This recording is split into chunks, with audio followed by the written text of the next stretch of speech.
Today's topic is the ability to apply creative writing principles to public relations writing in unfamiliar but relevant contexts.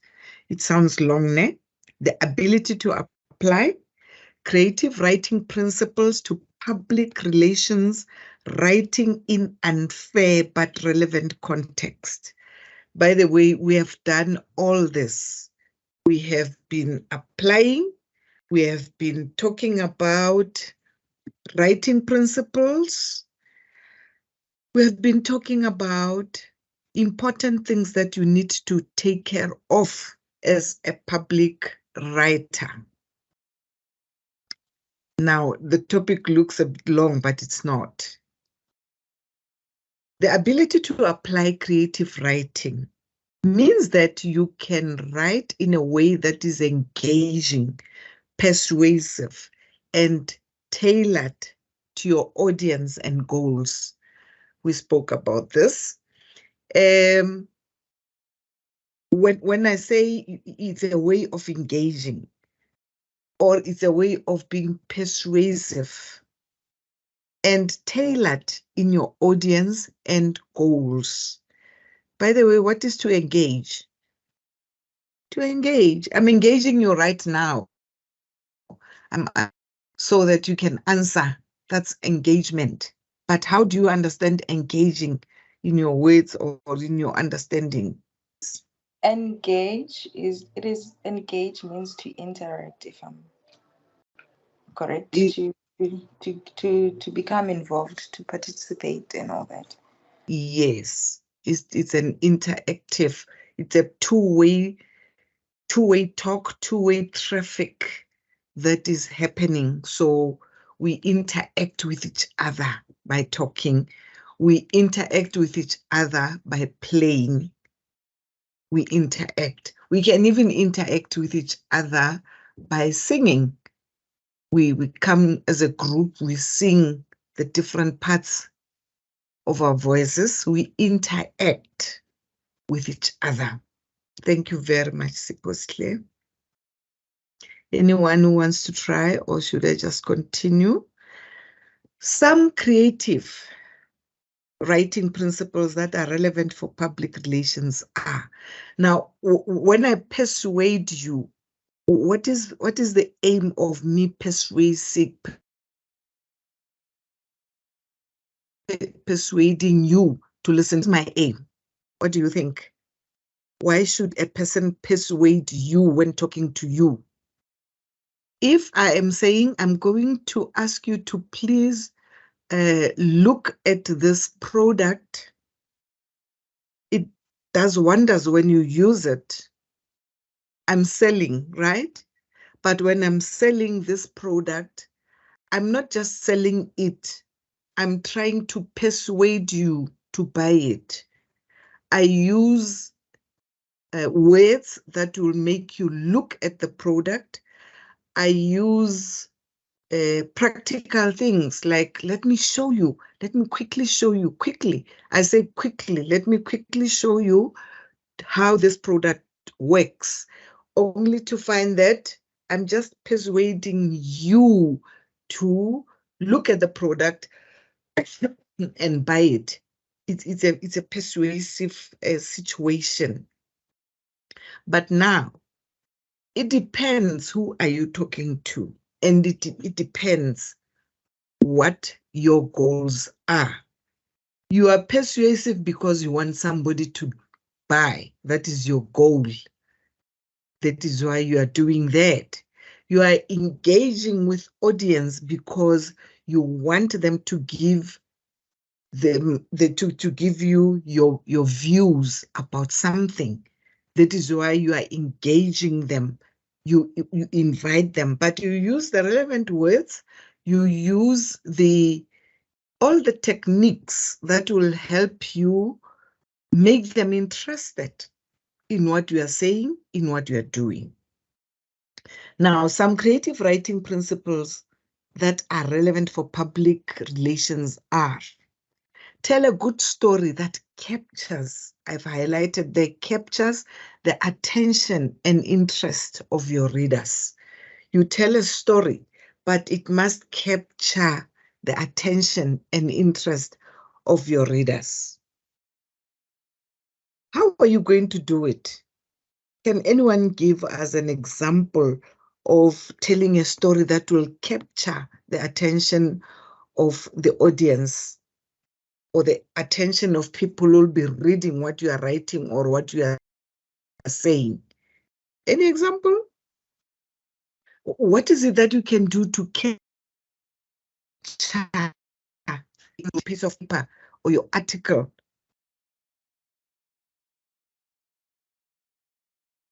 For example, when I come home, I come rushing. I come quickly rushing, bang the door and close the door. Then when everybody looks at me, I greet them quickly. I say, you don't know what I just saw. I saw a building burning. I've captured everybody's attention. The way I entered is a way of attracting people. Maybe I'm not even aware that I'm attracting them, but the way I came running, the way I entered, I closed the door in such a way that everybody should wonder what's wrong with me. Then I'm breathing very, very deeply. And then everyone asks, what is happening? I've just seen a building burning, it collapsed. I've captured the attention of my audience, that is my family, the people that are in the house. But now, if I can take the same situation and write about it, I have to have the right words. Say I'm a journalist, I have to have the right words to attract people to read what I'm going to write or what I'm going to talk about. That is what I'm saying about capturing the attention of the structure. I see has got an introduction, body, and conclusion. They're all important. The body is important than the body, and the conclusion is more important than the body also, because in the body you get everything. In the conclusion, you read about everything that you read somewhere in the introduction and the body. By so doing, now you have your clear structure. The information is clear and it guides your readers through your message. Your message is very, very important. And support your statements with data that shows credibility and authority. When you write, the other time I spoke about you must have a writer or a speaker. You are not going to talk about hearsay stories. You have to have, it must be credible. It must be something that you can argue about it. If they take this person stole my pen, you have proof because you saw this person, or you have things that will tell us that it supports your statement, reality and authority. The next one is stop focusing on yourself and instead partners and customers can benefit your result. You are not going to talk about yourself that you went to school, high school, from this place to that place, and you just want to tell us at that point in time about the building that burned and collapsed. So you tell us about the building that burned and collapsed. And how do you know that it is the fire that caused the to come out that? You are not going to focus on how you were scared, how you started running when you saw the thick smoke, how you're not focusing on yourself.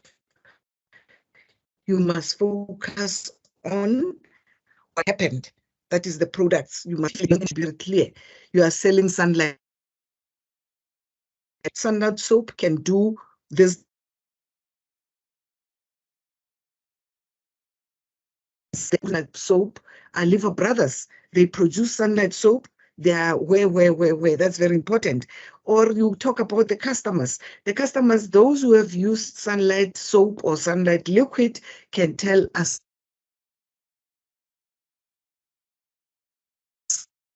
more. You, as I'm reading what you are selling, you capture my mind. You are very clear with your statements. Those are the samples, the things that you're going to show that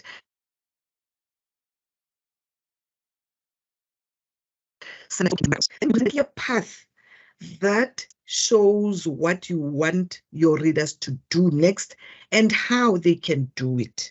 There is what I have observed. Anything that people sell, if they say, here is a product, it will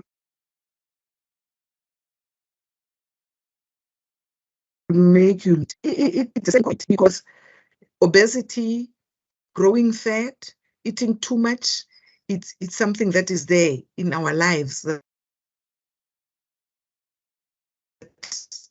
is problematic, weight from the genes and so on. But every time when you hear people talk about slimming products,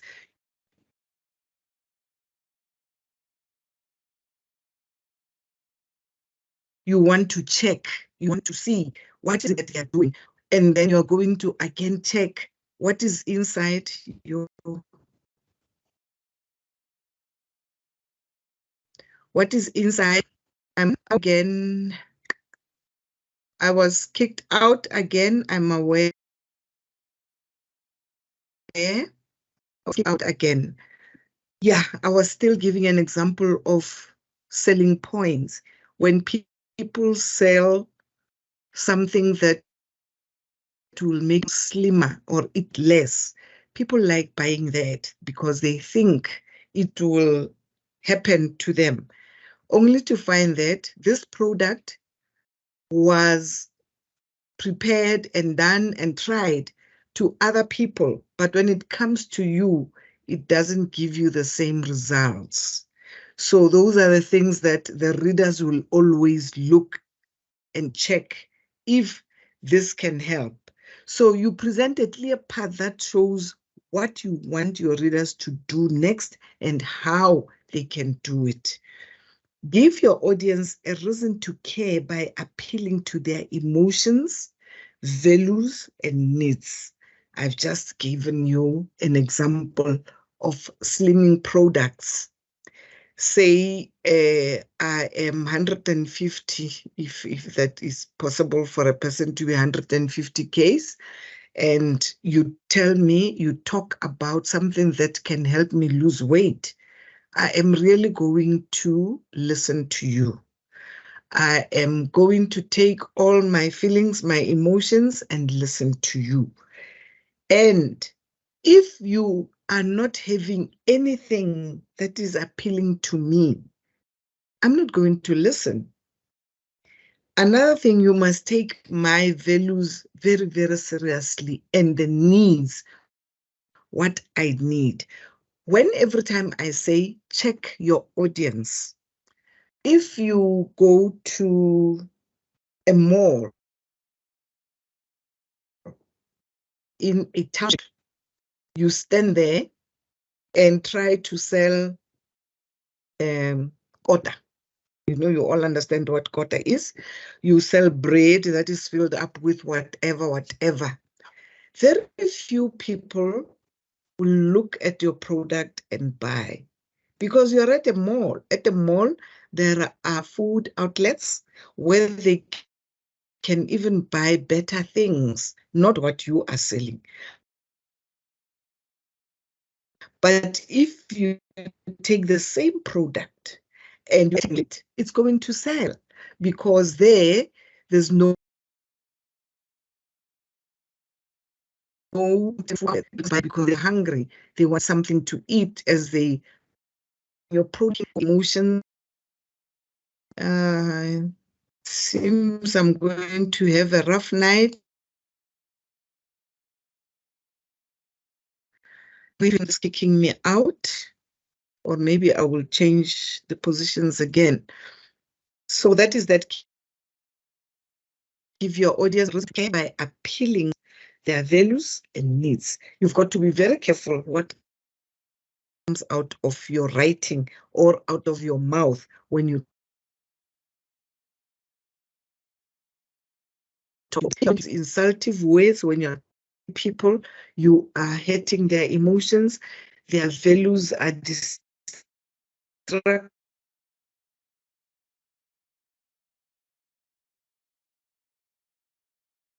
Going to feel offended, and now you will end up not achieving what you thought. Go nowhere with this. Okay. Whilst I'm going to try and move to another space. Maybe I can enjoy working. Just give me 2 minutes. Let me move where I sometimes sit when things are like this. But I have electricity to know what is happening. Why is it kicking me out so many times? Right. Okay, I've changed positions now.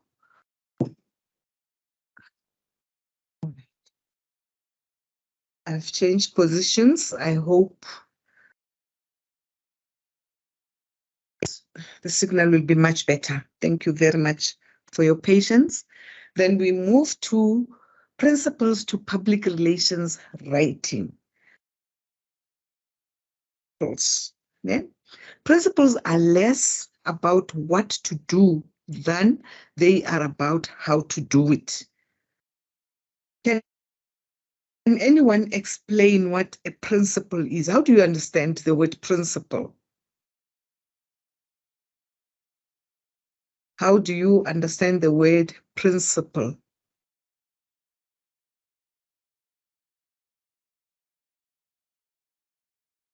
Anyone wanting to try, class? Welcome, Nosipo. Welcome, Gotelwa. Millicent.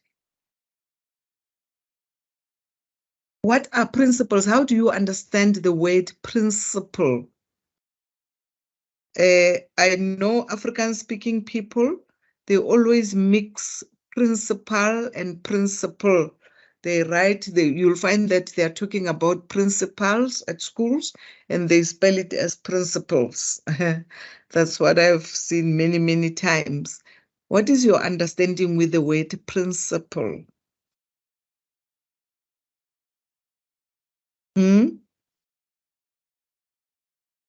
Anyone wanting to try?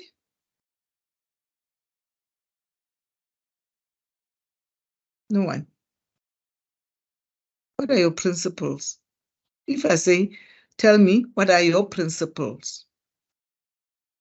Okay, principles of life, principles of studying, principles of working. What are your principles? Anyone? May I, ma'am? Yes, supposedly try. I think it's rules or laws. Stand to be corrected though. Say it again. I missed you. Rules or laws, ma'am. Okay. Rules or laws that you live by or you work by. Those are your principles. Yes. And where do they come from? Where do we get principles from? Where do we get principles from, class? I see something in the chat. Where do we get principles from?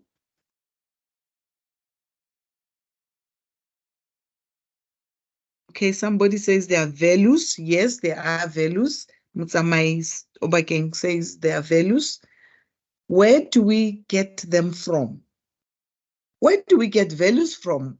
Let me ask that one.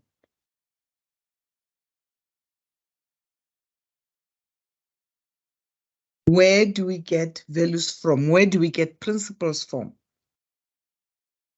And why do we live by them?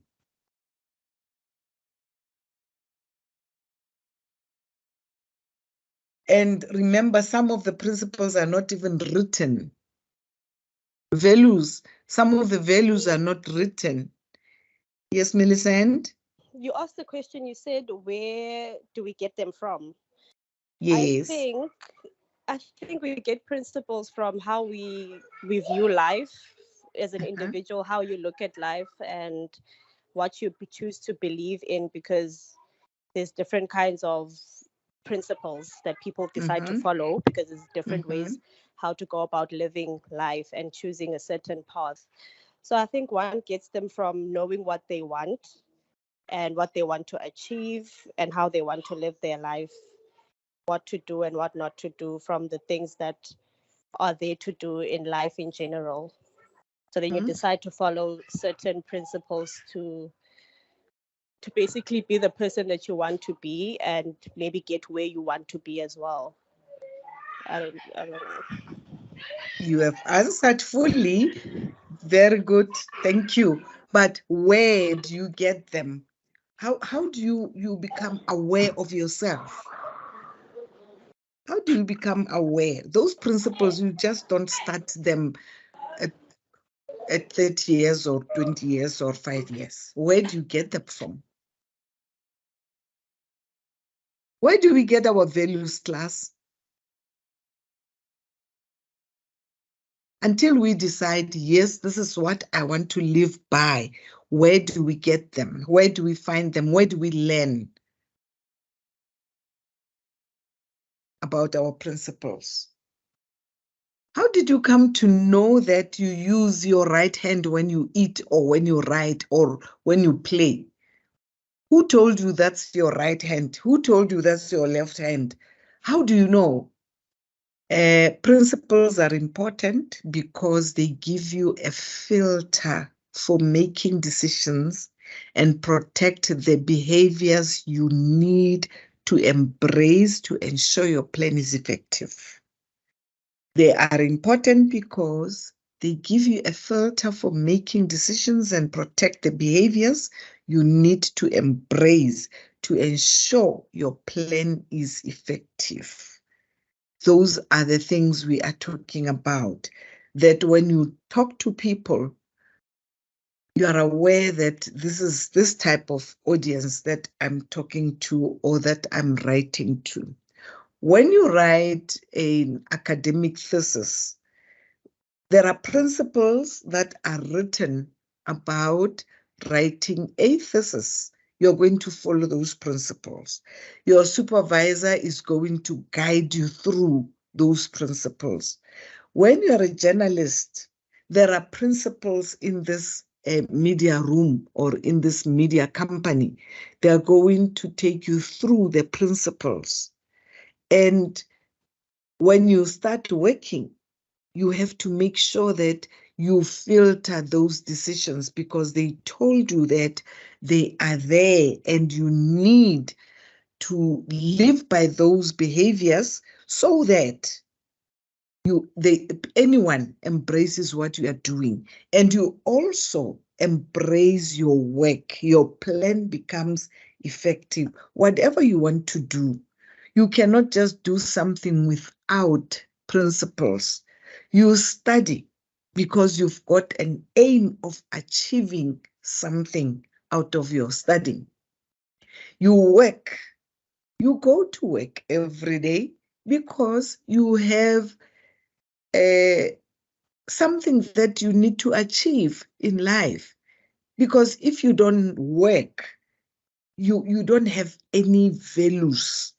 Your life will be, redundant. You'll just get bored of waking up, not doing anything. How are you going to get food? How are you going to, even if you have rich parents, you are staying at your parents' home, you've got everything, But as you grow, when you hit 25 and you are still loitering, not knowing whether you are coming or going, you don't have your principles right.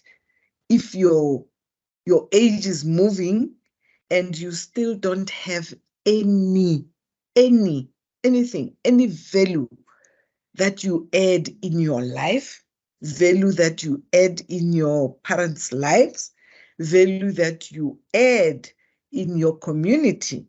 There is no way that you can add value in a community when you do not mix with the community. The only time you mix with the community is when you work. Even if you are self-employed, you have opened up a car wash next to your home, you are doing something, you have some kind of value that you are adding to the community.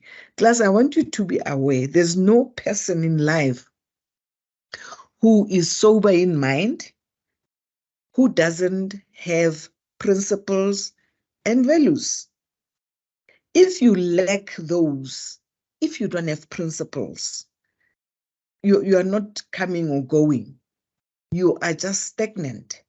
And these are the people that you hear them saying this word more than 100 times in a minute. I am bored. I am bored. This place is boring. This thing is, whatever they do is boring. Whatever they see is boring. Whatever they hear is boring because they don't have any direction. A writer is just like that. If you are a journalist, your senses are on top of your head because your mind is always having that. You want to write about something. You want to tell people about something. You want to talk about something. Because the principle that you have implanted in you is to inform people about things that are happening, recent ones. That is, it's implanted in you. It's in you. You live by it.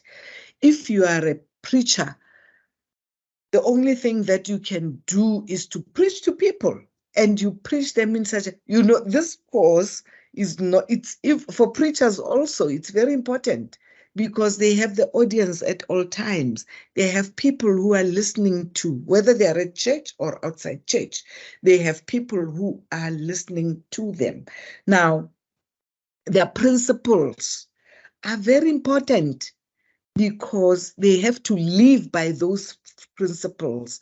Those are the things that are filtering. Their decision making is filtered by this important way of life. Principles are simply values. If you don't have values, then you are a corrupted being because we don't see value in you. You are just a corrupted being. Your mind is corrupted. Your body is wasted. Your talents, gifts, and everything that you have went to waste because you killed your values, you killed your principles. When you start to drift from your principles, it's time to take stock of the current situation and think about what needs to change to keep you on track. Let me cite an example of a student failing. You fail one module 3 times. What did you do the first time when you failed this module? Or someone who failed. What did you do the first time when you failed the module? When you fail it the second time around, what is it? What happened? You decided to go and register again, the same thing, the same way, and you did the same thing, not studying, and you expect to pass. Most of the students in higher education institutions, especially public universities, I'm going to say this because this is what I have observed also. They drift away from their principles. They fail and grow older. And when you check when there are strikes, when the buildings are banned, when everything wrong happens at that institution, check who are the leaders of this. Those who are there and not achieving anything. They've drifted away from their principles. The principle and the value of going to study, they lost touch with it. So they need to have something that will fulfill, that will filter that principle, that edge. So instead of them taking time to take stock, they decide now to create problems for other people. But the current situation, and think about what needs to change to keep you on track. You know, if you are failing on something or you are trying to do something and it's not happening the first time, the second time you can't do it the same way. Your route should change. Your way of doing things should change. The principle that you relied on when you're doing that thing should change. If you said, I'm going to open a car wash next to my house, and only your neighbor's car is there every time when you wash the car, you've got to look and say, but why am I doing this? Is it worth it? Is it important? What value is it adding to me, to myself, to my family, to the community? Is there anything that I'm doing? Your current situation must always be in your head, in your hands, so that you can change. Take stock every time of your life. As a public relations writer, take stock of what you are doing to the public, because a public relations writer is a person who serves the community. You serve the public. So your principles must be so straight, so clear, and you don't deviate from them. And you must always say, I'm going to improve on this. And what is it that is going to make you change? It's when you sit down, take stock of the current situation and plan for the future and say what needs to change is to do this and this and that, and you keep your own track. Now, I'm saying people who are not making it at higher institutions, higher education institutions, are the ones who don't have time to take stock about their current situation and think about what needs to be changed. Maybe they are partying all the time, they are all over the taverns, they are doing all, they are always having it nice. But when exam comes, they are empty. So they don't know what to do instead now. Instead of taking stock and changing their ways, what do? They create problems for other people. Right. Adopt these precepts and prosper. I'm going to give you 10 public relation principles that every PR practitioner should consider as they go through the process of assembling an effective plan. Here are 10 public relations principles every PR practitioner should consider as they go through process of assembling an effective plan. First of all, we have been talking about this a lot. Know your audience. Establish a foundation that's grounded in insights. Foundation, the word foundation, the word grounded. When I say something is grounded, what do I mean? What does it mean to say it's grounded? Anyone wanting to try? It's grounded. You know, academically, there is this theory that is called grounded theory that I used. Grounded. What does that grounded mean?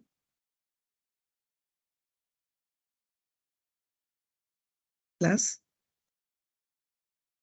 Anyone trying?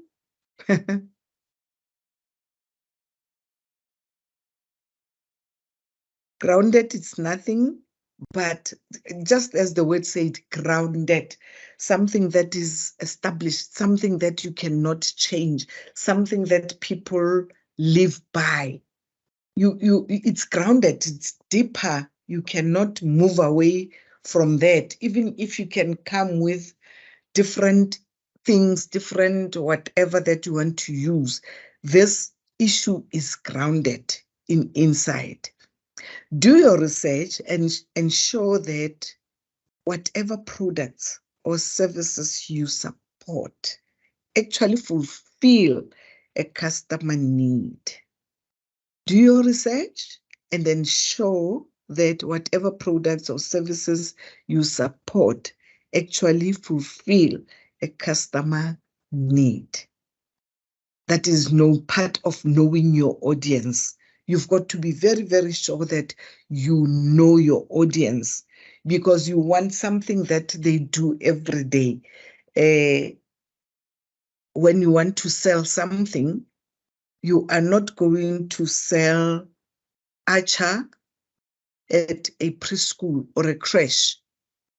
You want to tell people about archer, but you go to a creche or preschool. First of all, those are kids. Second of all, they cannot eat spicy food, some of maybe, and so on.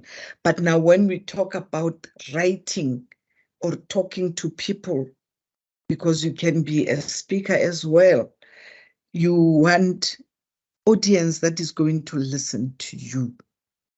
If you want to make an awareness, you want to talk about public transport and safety, you'll go to the train stations, you'll go to the taxi ranks, you'll go to the bus ranks.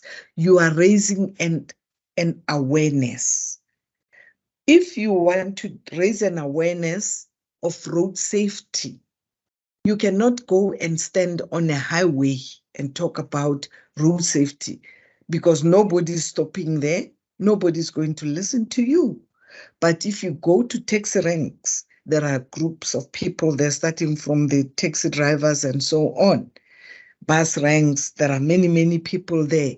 So whatever you are doing or trying to say, whether you are talking to them personally, physically, or you are giving them pamphlets of your product that you want to raise an awareness of this, you give them pamphlets of that, they are going to listen. Then, will your customers be satisfied with what they are being offered? That's the other question that you ask yourself. Will they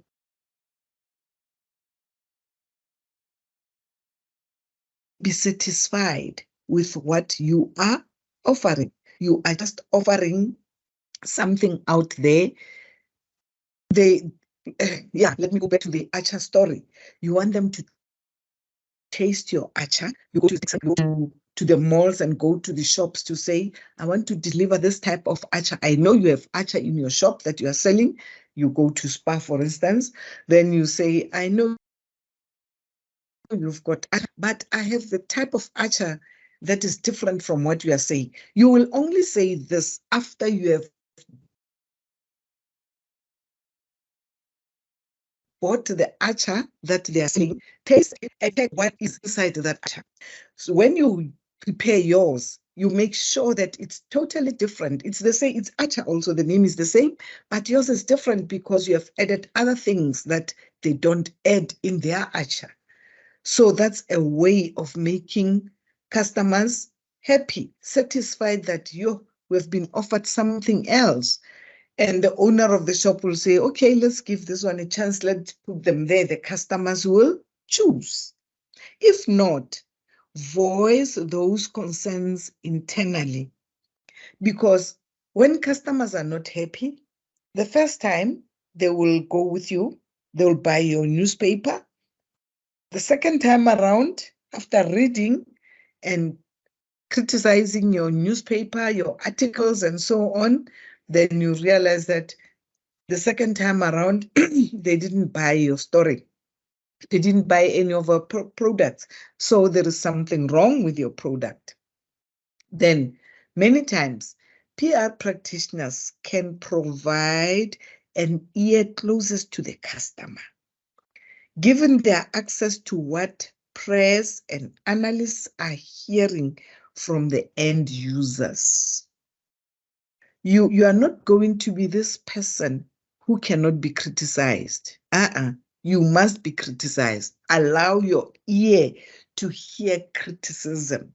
Well, some will be negative criticism that is not building you, but you've got to be that strong to understand and take in anything that comes from the end users. End users are customers. If they are not happy, there is nothing that you can do. You know, when we grow up, everything that cleans your teeth, it's Colgate. It is not toothpaste from other products, Samex or Aquafresh or whatever. Even if a person is holding Aquafresh, this person will say, I'm going to brush my teeth. Here is my Colgate. It's commonly known as Colgate. Have you ever asked yourself, why is everything Colgate? Have you asked yourself? Why every toothpaste is called Colgate? Anyone trying? Just use your common sense. It's a very, yes, Millicent? Who start by laughing? I don't know. Yes, it's called. Oh, Millicent disappeared. What happened there? What happened to you, Millicent? You, okay. Anyone wanting to try? Why is any toothpaste called Colgate?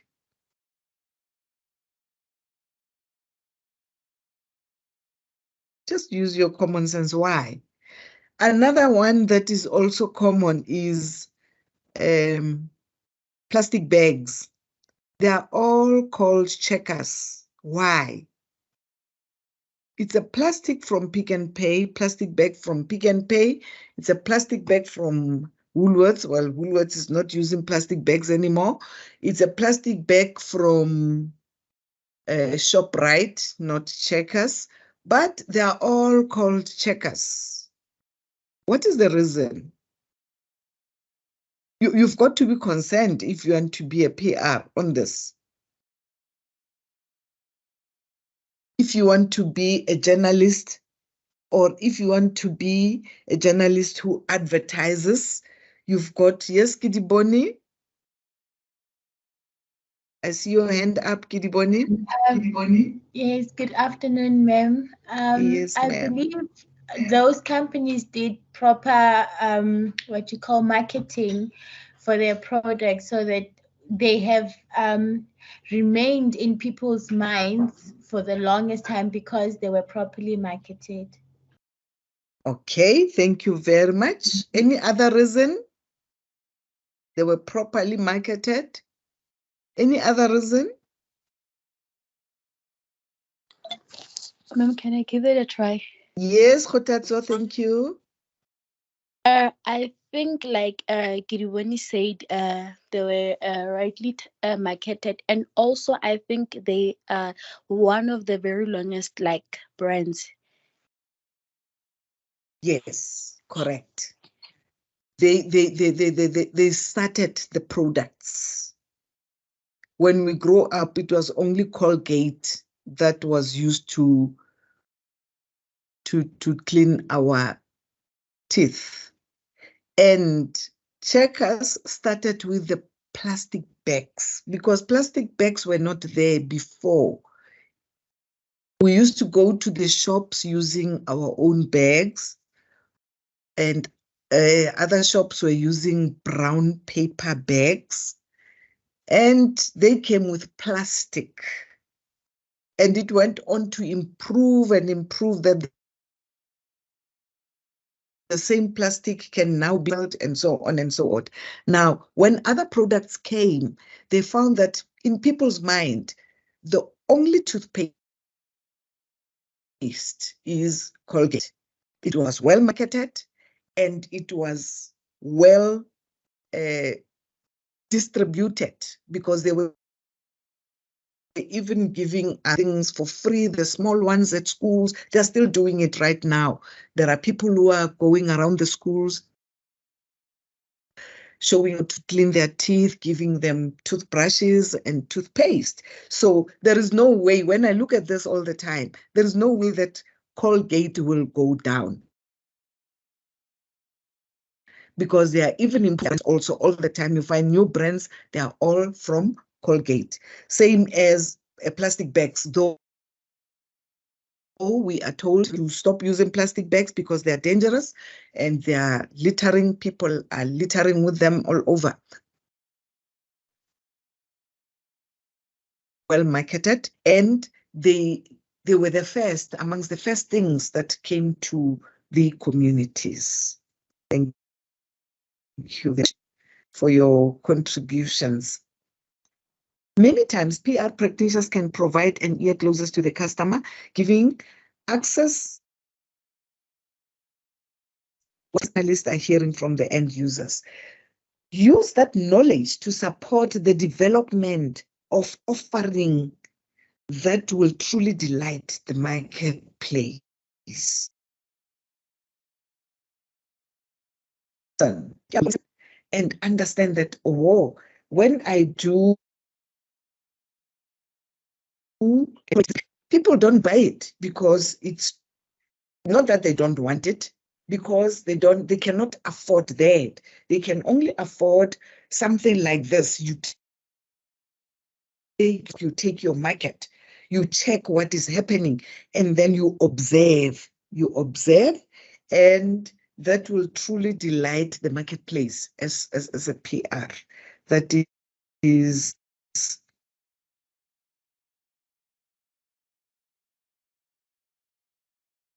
precepts I give for you to. Oh, that thing is coming again, even if I've moved. Okay. Be patient. Be a storyteller. Say now, you are a storyteller. You want to tell people about something. Many times, brands and businesses get anxious and want to tell their story right now. Whether is the perception of momentum competitors may have, or the need to be a part of the discussion. You can do more harm than good if you go out with a plan that's half-baked. Take your time and do not succumb to the pressure of doing something. Tell the right story at the right time to the right people. Be a patient storyteller. You know, you want to tell people about Colgate toothpaste. Instead of you talking about your Colgate, how it can help people heal their gums and their teeth, you are busy telling us about how bad Aquafresh is. So by so doing, you are fighting your competitors. You are not promoting your staff. Your plan now brings harm to other people, because as you are talking, selling, doing whatever, or writing, one of the people who reads your article is the owner of Aquafresh, and you are busy saying things about that. So you are just making harm to yourself instead of selling what you want to sell. Take your time and don't succumb to the pressure of doing something. You know, most of the journalists, when they ask questions to people, we will end up pressurizing the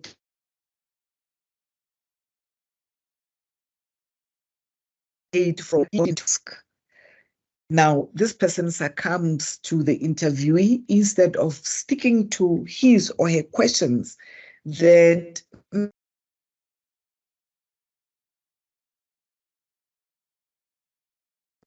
how did it happen? And the interviewer that answering that question goes, take a 10 there, goes back, insulting or throwing tantrums. And if your emotions are not right, if you're not mature to be like this person and go down the same route that we, which is not right. Tell the right story at the right time to the right people. All the time, try by all means that saying is at the right time and to the right people. Because when you are going to sell your story to people who don't know and as okay, let me take an example of what is happening with the eggs right now. The eggs are harmful to people because there is that has come to attack the chicken or the eggs, I'm not sure. But you just see a person writing there,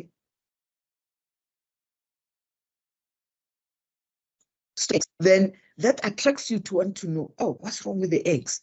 I've just eaten eggs at home. Now, what's wrong? So you stop eating eggs. When you are writing, your story must be clear that this is what is happening. Eggs happen to be harmful to people because of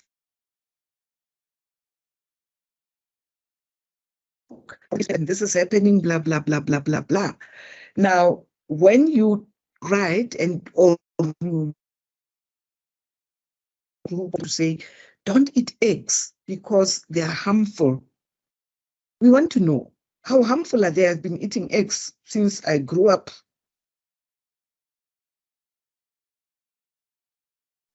They are harmful. If you don't have the facts right, if you don't have your story right, not able to answer, you'll just say they are dangerous. How dangerous? You don't even know. You can't even something that happened when after a person has eaten that and who saw that the eggs are dangerous and so on and so on. That is why you are supposed to be a patient because some people's emotions can make you change, can make you that you are not going. The next one. Next one. Okay. It kicked me out for a second. Focus on outcome over activities. Navigate by a North Star. What are the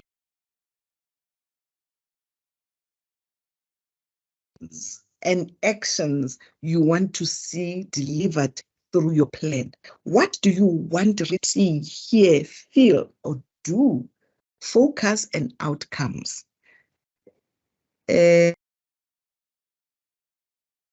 Class, we all have outcomes as we breathe. We have outcomes in our activities. The outcome of you sitting here and listening to better, the outcomes is you want to understand better. You want to pass the module and other modules because this module covers so many things academically, writing and so on, because it is about everyone who wants to do, everyone who wants to be a creative PR, a journalist, you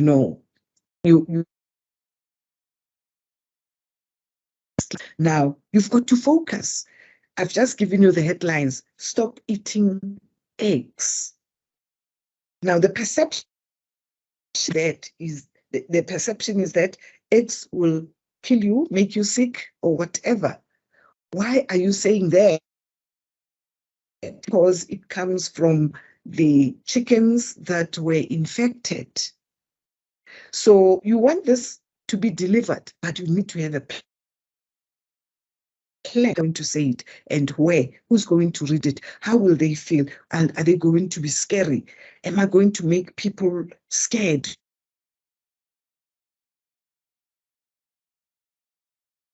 You've got to and arrange properly. Continuing. Try and align. I'm continuing. When I say continue, let me clarify. I'm continuing from focus on us over activities. Try to align to a long-term plan and work towards creating desired outcomes and key moments in time that create waves over ripples.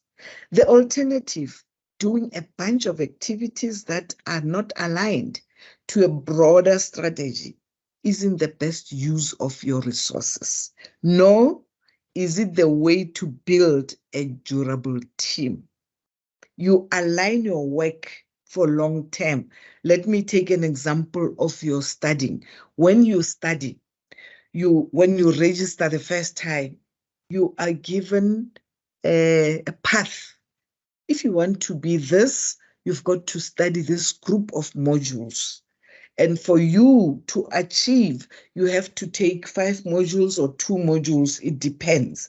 Then you've got a plan, a long-term plan. The outcome is to find yourself being a lawyer. So a long plan term is to study this group of modules according to this path. Even your work, that's how you should do it. You plan long term. When you are a parent, you have children, you raise them, you have a long plan. There's no parent who doesn't have a long-term plan for his or her children. That is why the parent will have good values, teach these children good principles and good values, and create waves over ripples. As they grow, you create a way of talking to them. You create a way of life. You create principles. You create so many things that will benefit you in your long-term plan of having children who are successful as children at school, at primary, at university, at high school, or even if they don't go to university, they choose other paths, like they want to be musicians, they want to be whatever they are. But you have created a set of desired outcomes for your family, for your children at all times. There's no way that you want to create a child who will be a social problem. You see, in our country, we have too many social problems, children, that we support from our tax contributions. Those are social problems. They are not their parents' problems anymore. They are the country's problem. They've created a path that is not desired. But remember, some of them, they just went out of their way. There's no parent who can create that path. Parents always create a long-term plan for their children. These are just my examples. Eh? The alternative, doing a bunch of activities that are not aligned to a broader strategy, isn't the best use of your resources. I'm going back to studying. You cannot study a module in science, take one module there, then you have another module in education, then you have another module in law, then there you are in a class of mathematics. You take a module there, you don't know what you are doing. You cannot just bring them together. It's a bunch of activities. Those are a bunch of modules that don't have anywhere to go. That is why we have, in all the institutions, we have students advisors that if you don't know what to do or what to take, but you came to register, you want to be this, but you don't know to take because you are not properly guided, then somebody's there to help you, to say, okay, let us have this bunch of activities, will take you to where you want to be. We plan for a long-term outcome. We don't plan for short-term. And if you plan for short-term, it's when you just go out and say, I'm going to steal some milk from that farm so that I can fill my tummy. Right now I'm hungry. So I see a farmer there, doing some milk, then you steal, and then you think you feel good, which is not right. Now, those are not durable things. It's just like when you build a soccer team. You cannot build a soccer team with people who cannot play soccer. You don't build a durable team. You are just going to be a loser at all times. Now, when you're a journalist and you aim high, obviously you're going to start right there at the beginning. And your plan, your long-term plan, you said, I want to be an editor. I want to be a newspaper editor. So that's your long-term plan. But for now, you've got to start somewhere. You've got to start as a junior journalist to learn from others. How do they do it? Until you go to the newsrooms, you go to the printing rooms, because your plan, your long-term plan is, I want to be an editor of this company one day. I will do that. But you're going to build yourself. You build yourself with things that will lead you and guide you to that. Now, that is why I'm giving an example of a soccer team. If you want to build a durable team, you cannot just come with people who can barely run and think that this will be my team that I will play with. You are not going to do that. The next one is know the difference between stories and news. Most people don't know what is a story and the news. There is a difference between stories and news. Stories have a cascading effect and maintain the necessary elements for driving reader engagement, right? When you listen to radio, they will always, people will say, I'm listening to this story. It's a series of events happening every day, even on TV. We call them soapies. Those are stories. They happen continuously every day like that. But when we talk about the news announcements are fleeting and at their worst, inconsistent over time. When you listen to the news right now, you hear about the eggs cannot be eaten because 1, 2, 3, 4, 5. You listen to the news, you hear about what is happening in court, about Miwa, about this other doctor, this lady. You hear news that are just coming and going, they're just news. But a story is when somebody takes pen and paper, sits down and write a story. A story can be real events, or fiction, something that you write using your imagination. It's a story, but somebody has written this story using his or her imagination. So the news are just announcements that are fleeting. Those people, journalists, are always having things. They are always having stories. You can Listen to the news right now. Those who are listening to the news, open your TV, then you hear stories being told. Tomorrow it's a different story, or not even tomorrow. 7 o'clock news, you hear this. 8 o'clock news, you hear something else. 9 o'clock news, just like that. They are fleeting. They are not, it's not something concrete. It's not something that you cannot, you can rely on, because they are very much inconsistent over time. No, it wasn't like that. It was like this, because the reporting is there to attract people for buying the news. They just tell us stories inconsistently as they are, fleeting as they are, but they are going to say it because they are working. Not that all news are inconsistent, no, but they can be inconsistent at all time, most of the time. So when you are writing a story, be very sober in your mind. I use the word sober, not that people are drunk. You've got to be very sober, meaning you've got to be calm and be very clear. What is your long-term plan with your story? What is it that you want to achieve? Say you are a journalist. I call you to write my biography. When you write my bibliography, you are going to ask me questions. You are going to sit down with me, want to know what is it that I want, how did I grow? You talk about me.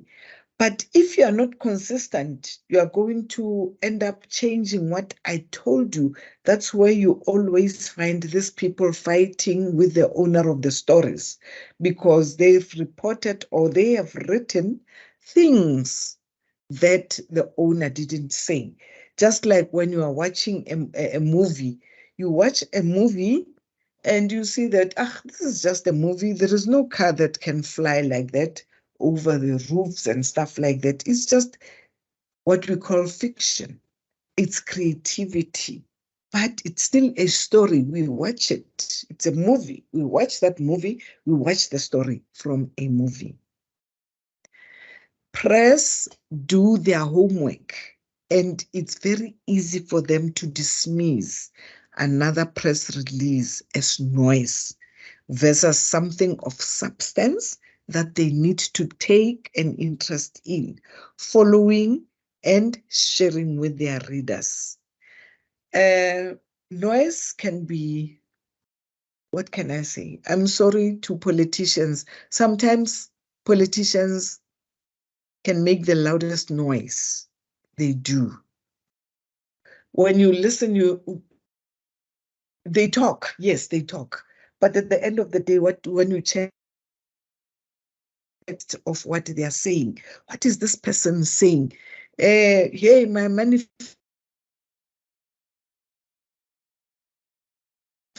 in writing stories, or being a journalist, or being a good PR. When any person talks, take notes of, okay, let me listen.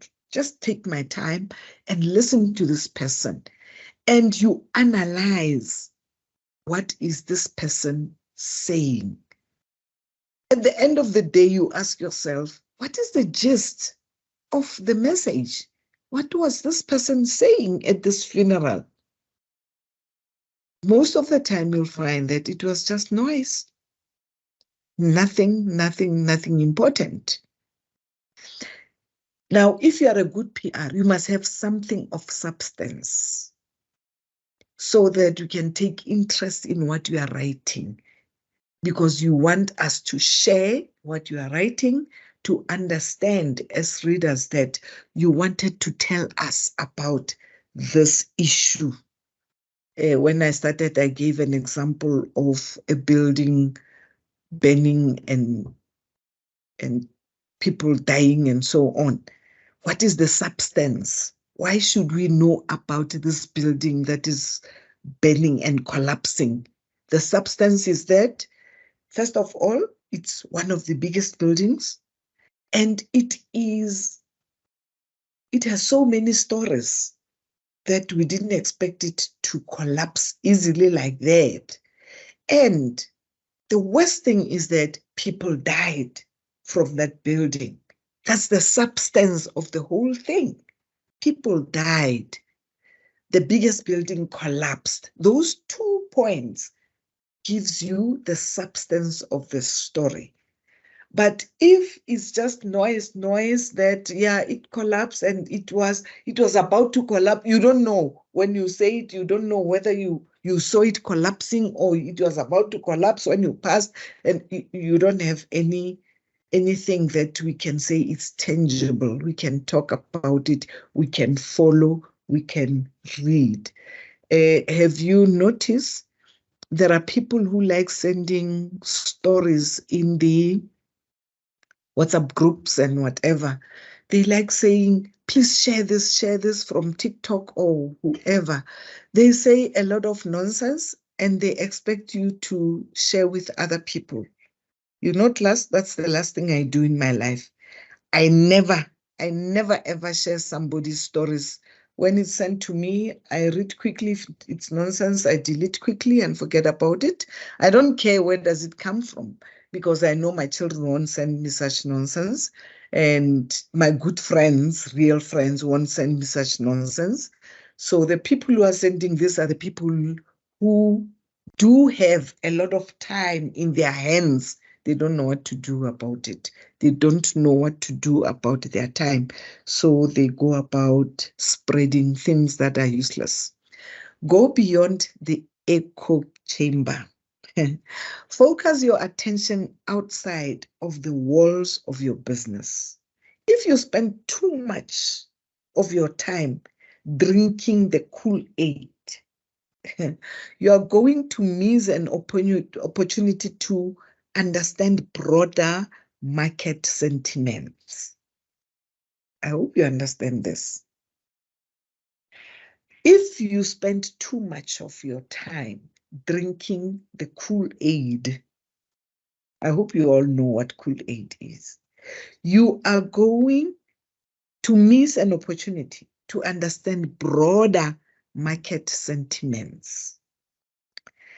Don't dismiss what competitors do. Take an interest in learning and reading about others. What do they do well? Where can you differentiate? By knowing as much as you can about the broader environment, the more well-rounded and precise your plan will be. When you drink Kool-Aid, what does it mean? What do you think? What do you think? Let me ask you. What do I mean when I say you spend your time drinking Kool-Aid?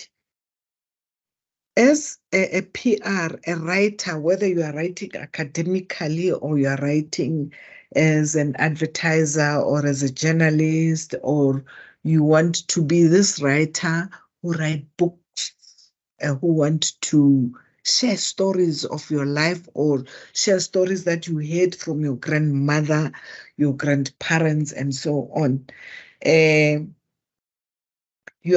You're going to miss an opportunity to understand broader market sentiments, because you are just looking at what you are doing. You think what you are doing is the best just because you saw it going out the first time the right way. You don't want to hear what is happening. You don't want to be in the midst of your competitors. You don't take interest in learning and reading about others. Articles for the Sun, for instance, you have type papers, bigger ones, Yes, you can read Sowetan almost the same. You've got to read in the Independent, World, whatever, all these newspapers to make sure that your standard improves. You learn. You take interest in learning and reading about others. What do they do well? Where can you differentiate? When we were still young at school, there was a lot of competition during our times in the classroom. For you to be in position 1 up to 5, it was very important. A lot of competition was there. Unfortunately, there's no more competition in schools, ne? Because it seems now everyone is okay, everyone is fine, because people will be hurt when we say they failed, we say they didn't achieve. Instead of saying, oh, you failed the subject, we say you are underachieved, or you didn't achieve. We don't want to use the direct words of saying you failed. You got 20% out of 100 instead of 50%. You failed the subject. So there's no competition. I always say most of the things are failing in the business world. Most of the times are failing in schools because the competition died. Competition, like look at the soccer rights. Soccer people compete. They compete in the ground, they play and win. It's either you win or you lose. Rugby people are there, they compete. It's either they win or lose. There's competition. When there is no competition, there won't be any business that is successful. You are not going to be able to measure yourself. Go to schools right now. There are these schools where all children are getting certificates for attending. They don't get certificates because they have passed, or they don't get certificates because they have done up to so far, they got at least 40%. They just get certificates because they have achieved, not achieved, they have attended, certificate of attendance. But they don't take into consideration, yes, they attended. What have they accumulated? What have they achieved? Is there anything that these people have achieved? That is why today's children are lame. They don't take responsibility on anything. They are not, if they play, they play. They know that at school we are all going to get certificate because we attended. So competition in a positive way can build a child. Competition in a positive way can build your business. Competition in a positive way can build your way of doing things, of learning, because you'll see that other people are not smiling out there. They are doing their job. They dig deeper. By knowing as much as you can about the broader environment, you are not going to be drinking Kool-Aid. You are going to go out there to mix with other big shots. You are going to go out there to be amongst other people. Who knows? If you are an academic writer, you want to write your short thesis in master's or in whatever, you want to go to those people who are presenting their papers. You want to hear how they do it so that you can come up with a plan that, okay, if they're doing it this way, I have this thing in my mind, I will present it this way. You are becoming competitive in your mind alone. You compete with yourself. You go there to listen to them, to understand the ropes, to understand what they are doing. The more well-rounded and precise your plan will be when you do that, when you go out there and listen. You go beyond your echo chamber.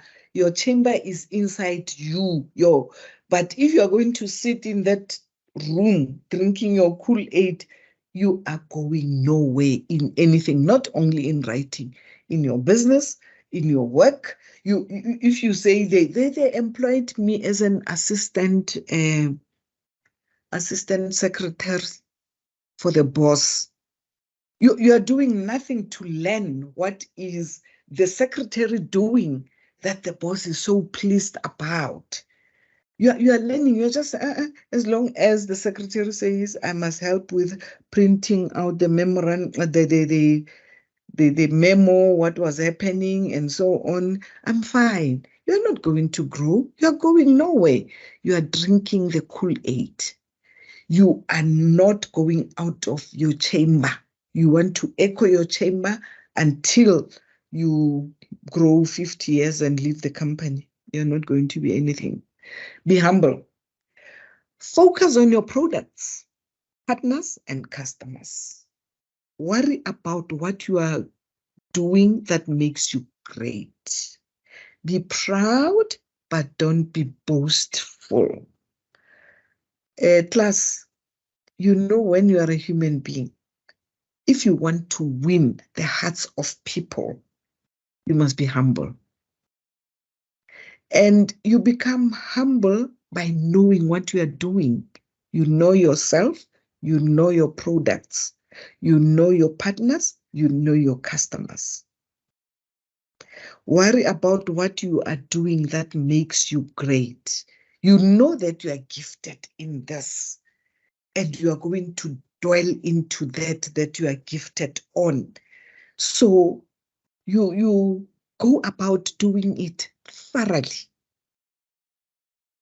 You are going to be proud when you look back and say, shoo, yes, I did it. I managed. You know, I captured their attention.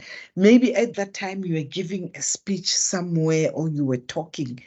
Then obviously you recorded yourself. When you are alone, you can get people clap hands for anything. When you climb the stage, they clap hands. When you talk after talking, they clap hands. So you are never sure whether are they clapping hands because you spoke well, or are they clapping hands because it's a way of saying thank you. When somebody talking, after talking, we do that. You are never sure until you read their comments. That's when you'll know that no, I said a mouthful. That doesn't have to make you boastful. That will make you humble to say, I'll try and improve as I go to the next audience. I'm going to do this better. Let me cite an example of a teacher. At school, high school, even at primary schools, they do it where you teach 3 classes a certain subject. When you start with the subject, especially if it's a new topic, you want to teach your class about phonetics today. Your first class is going to be your introductory time of introducing the topic to them. They are not going to get, the best from you. The second class is your body. You are getting deeper into this. It's the same lesson, but you present it differently from what you have learned from the first class. Then when you go to the third class, you now even give more examples than you did in your first and second class, because now you have accumulated so much information. Your product has grown. Your product has changed. What I'm teaching you right now, I'm telling you, if I can be given a class tomorrow to do the same thing, I'd be different. I would use the same slides, but the examples, because as I'm talking, so many things are coming into my mind. So many things, it's only that I don't have the time to use all the examples that are coming into my mind. But when I can have another class at 9 o'clock, it will be totally different. You take what you are doing, you worry about what you are doing, that you can improve. How can I improve it for them to understand? Utilize partners and customers to tell your story. In fact, all of the messaging you create should be supported by a third-party advocate who is willing to engage, that word again, engage proactively with press on your behalf. I hope you understand that, class. You should be supported by a third party who can advocate your work, to engage proactively with prayers on your behalf. After you have written a story or you have spoken, you have this person next to you who understand your story. When questions are asked, he clarifies or she clarifies proactively just to help you at that time, because say maybe it's in a big wall or it's just outside. People are all over. They want to ask questions. They want to hear. So this person is going to be proactive, helping you on your behalf to try and clarify some facts whilst you are busy with other things. It is nothing wrong for you to have people around you who help you with this, especially if you are a journalist, especially if you chose to do your journalism outside in public, more in public than being a journalist inside where you just want to write stories and the people collect stories from outside. Yours is just to write. But if you want to go out there and tell people, it's a different story. You've got to be humble. You've got to utilize other people's knowledge. If a person advertised about Sunlight soap or Sunlight dishwasher, you say to Liver Brothers, I can make people more aware with your product. I can see somebody advertised it this way. How about buying my story? I can advertise it this way. You use the same product, but you use it differently so that your customers can be happy and so that the owner of the product can win by people buying the product. It depends how you are going to sell it. Under promise or over deliver. This is pretty straightforward. But if you stick to the basic benefits and resist the urge to speak in far-flung generalization, you won't run the risk of getting out over your skies. Now, if you speak, you promise people, like politicians, they always promise, promise, promise, promise. That's how they do their business. Or you are selling something and you over-deliver. They promise and over-deliver by talking. But in practical ways, in practical things, they don't reach that. A person who says, if you go to a doctor, a normal doctor, there's no doctor who can say, oh, if I give you this tablet, you'll be healed immediately after taking it. No. The doctor will say, I'll give you medication to treat it, take it so many days, for so many days, and then the pain will ease. Then after easing, obviously the pain will heal. Then to your surprise, you take the tablet 2 times, then already the pain disappeared. Then you say, yo, that person didn't tell me that this tablet is so strong, because he's a doctor who doesn't want to overemphasize or deliver things that he or she cannot stand for. It is okay to talk about vision and how you see the world, but be very clear on what you intend to deliver and when. If you stick to this commitment, the more likely you never bend to say something that is not accurate. You will never say something that is not accurate. If every time you stick to commitment, commitment of what? Commitment of going out, checking out on something, making sure that what you are saying is true, making sure that what you are saying is not a hearsay. You have data, as I said earlier, you have a real thing, you have the gist of the thing that you want to say. So you are not going to say something that is not accurate. You are not going to be this,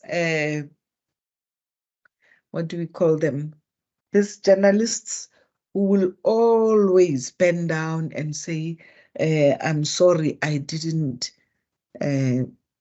report correctly. You know what they do, journalists, those who are aspiring to become one? When they tell lies, they write them in big letters, first page of the newspaper. But when a person challenges that and say, no, you have reported wrongly, that's not the truth, they're going to write an apology in a corner somewhere very small. You won't even see the apology unless you wanted to see it. But if you are just paging through the newspaper, you're not going to see that apology. It's a way of marketing. When you go to the shops, they give you buy something on account, they give you a slip. When you look at the slip, I like looking at things. When you look at the slip, they say you may still buy for 10,000 rand. How? In big letters. But the balance, they show the balance in small letters. They show the installment in small letters. Why are they doing that? Is their way of marketing to make you think that you are so important. You can buy things at the value of 10,000, but you already owe 25,000. So when you buy to the value of 10,000 more, you're going to owe 35,000. And when you owe that 35,000, will you be able to pay it? But if you're not a thinker, if you don't have a long-term plan of your money and so on, you're just going to fall into the trap. That's how most people fall into the trap, because the marketing strategy took them to buy. It's a marketing strategy. And you've got to be careful about it, that this marketing strategy is not for me. I just want to use this because I need this, and that's all. It takes a disciplined person to do that. Have a call to action. Think about the actions you want people to take so you can maintain a relationship. This can come in the form of a pointer that brings the reader back to your website. Once you have someone's attention, how will you keep them engaged? This is very crucial, very crucial. What makes your relationship grow with your readers, with the people who buys your books? If you are a short storyteller and you write them down, what makes people, what do you want people to read and understand about you? So you have to have that call of action. Your actions will make people read what you are writing. But if your call of action is not even there, you just wrote one little story and you punched, you didn't know what to say about it. I once said in the same class, it's embarrassing when people say my call is to become a preacher at church. I heard this many times at church. I'm called to be a preacher. That's when it's Good Friday time. People are going to church. People are excited about things. Then after some time, they give this person the pulpit to preach. This person is going to stand there and say, I don't know what to say. Why did you choose to come to the pulpit to preach? Because this person doesn't have any call of action. This person just decided to fall into this without thinking. It's a marketing strategy of the churches? No. The people do it themselves. It's not a marketing strategy like the balance, the buying power that the shops are giving you when you buy on account. I've been talking for some time. I just want to hear your voices. Any questions? I see something on the chat. What is happening there?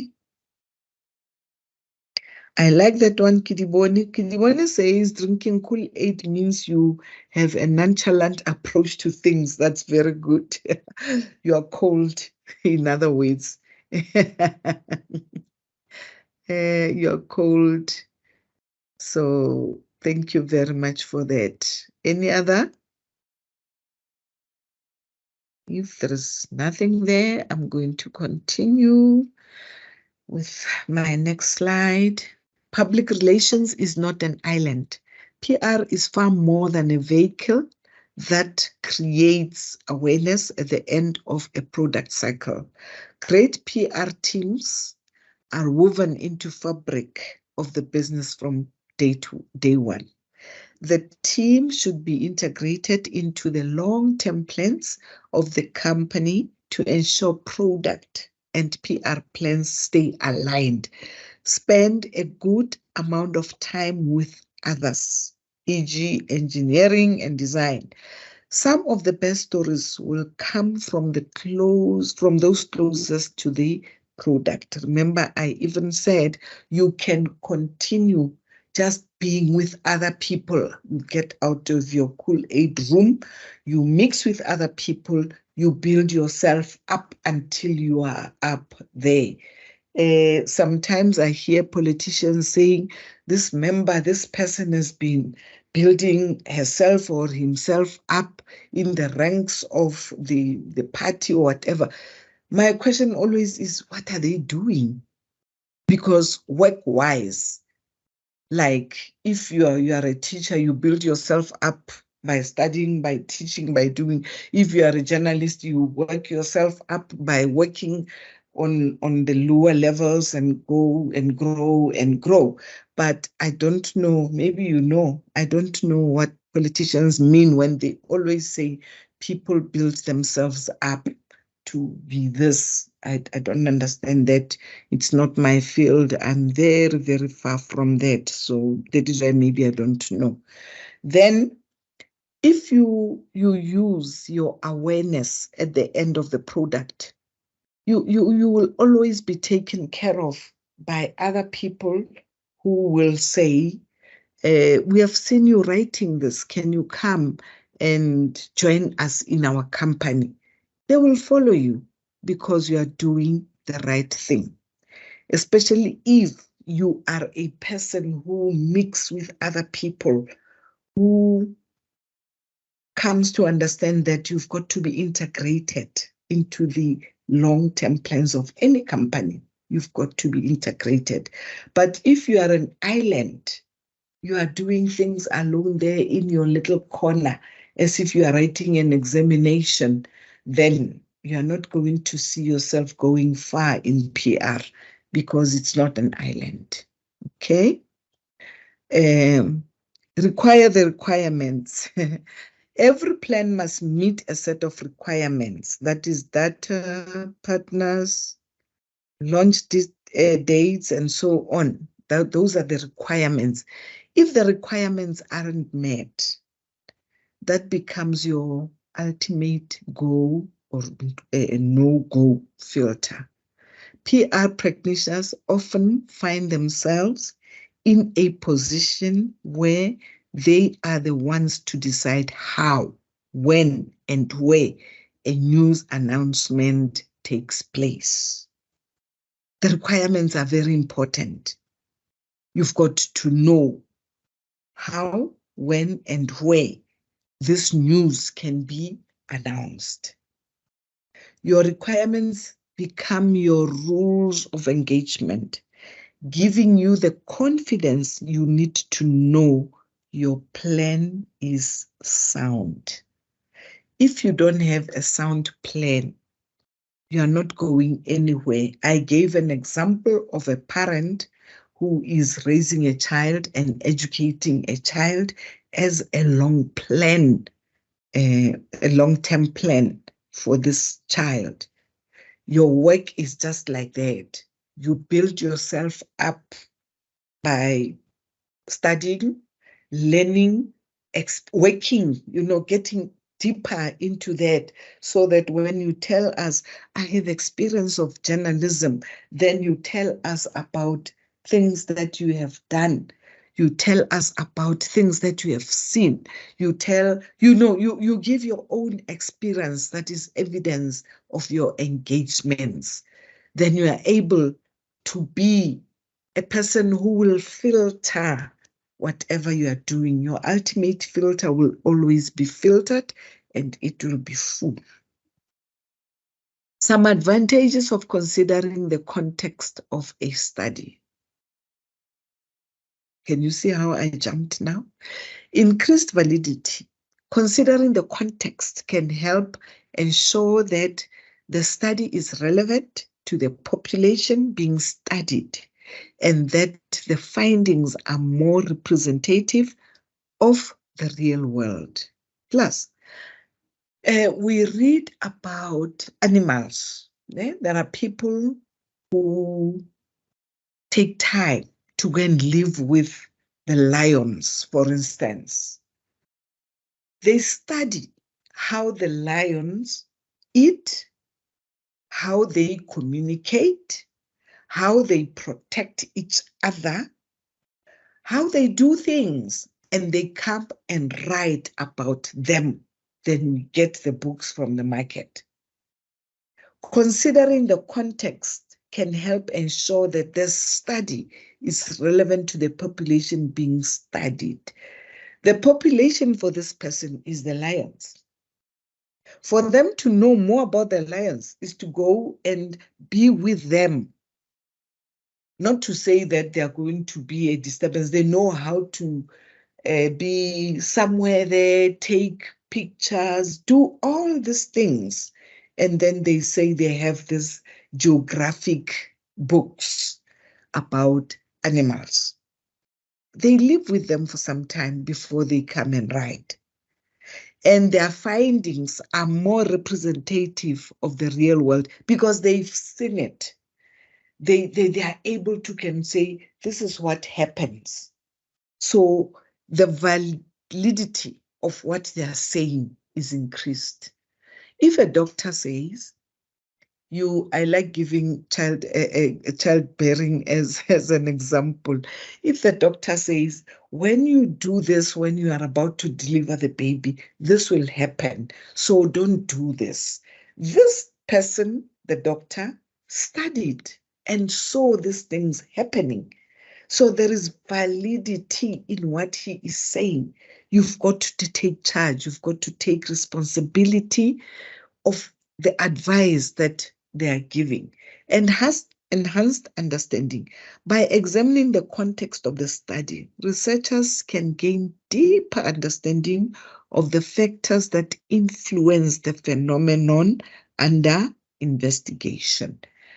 That's the responsibility of the writer, the PR, the speaker, the journalist, the advocates, the lawyers. If you read law books, they have stories that are written there. In 20 whatever, say in 1909, so and so committed such a crime, the same as this one that is happening now in 2023.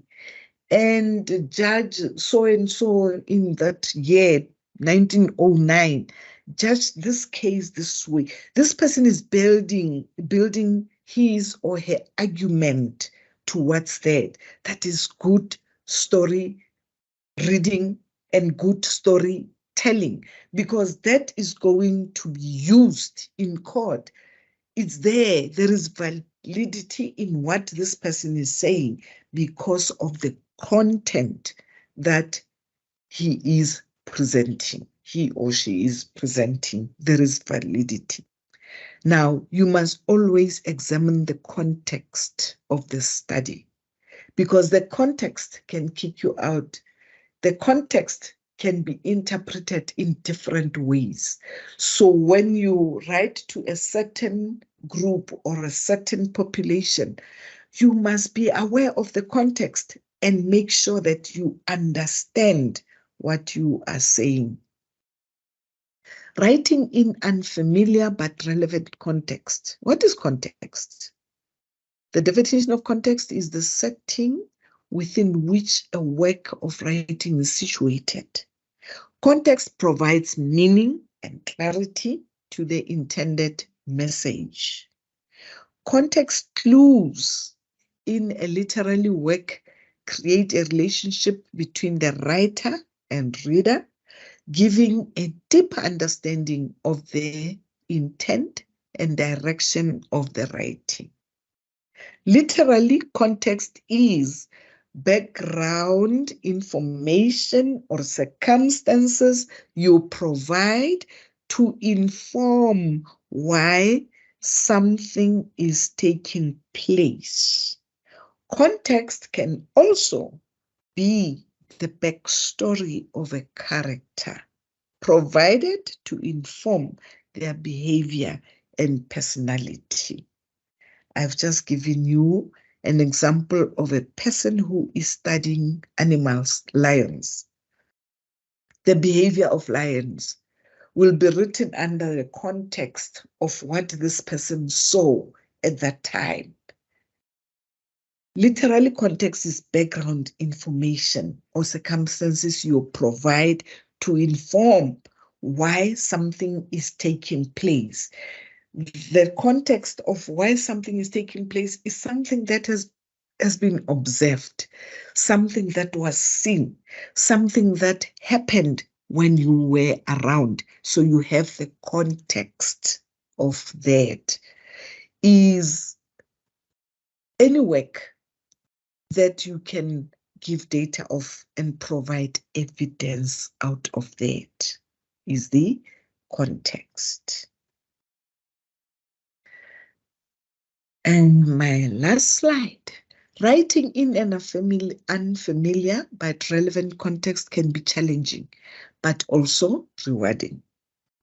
It can help you apply your practical knowledge to different situations and learn new perspectives and skills. Some tips for writing in unfamiliar contexts are: research the topic and the audience before you start writing. We have been saying this a lot of times.